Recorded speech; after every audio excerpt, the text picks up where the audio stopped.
Welcome back to my YouTube channel. Today I'm going to walk you through how metabolism actually works. Hey guys, I'm Dr. Steve, board certified family medicine and obesity medicine physician. And if you think that metabolism is just about burning calories, then you've been misled.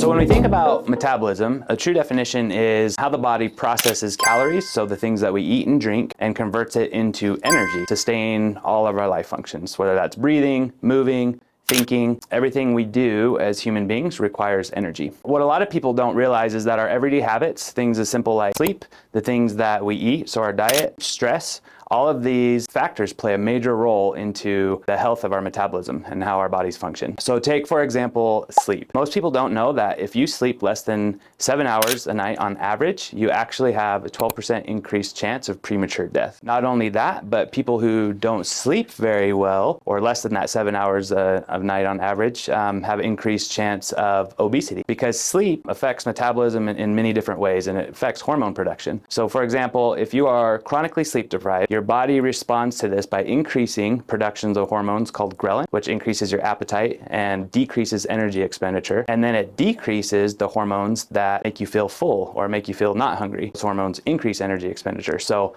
not sleeping makes you hungry, makes you burn less calories, whereas if you get your adequate sleep, it's all going to be reversed and healthy. Stress is the same way. When you're chronically stressed, our bodies produce something called cortisol. And cortisol is that fight or flight response. And what it does is it dumps a bunch of sugar into the bloodstream so that we can use that for energy to get ourselves out of whatever that stressful situation is. When people are chronically stressed though, like from circumstances of life, not necessarily because a hyena or a wolf or a bear is chasing them, they're not burning the sugar that gets into their bloodstream. And so what happens is it ends up just being kind of stored centrally as fat. And so you kind of get this chronic stress picture, makes you into a toothpick marshmallow man. So protein is the buzzword these days. And what is protein? Well, it's one of the 3 macromolecules, along with fat and carbs, that's considered, one of the main things that we eat and gives us energy. The thing about protein compared to fat and carbs is that it increases something called the thermic effect of food. But what that means is the things that we eat every day actually require a certain amount of energy to digest and absorb.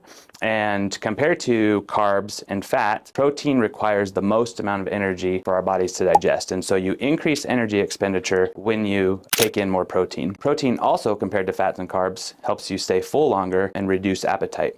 It's also important in maintaining your lean muscle mass, or your muscles. So muscle mass is the main contributor to your resting metabolic rate. And your resting metabolic rate is how many calories do I burn just from existing day to day? And that actually contributes or attributes to about 60% of your total daily calories.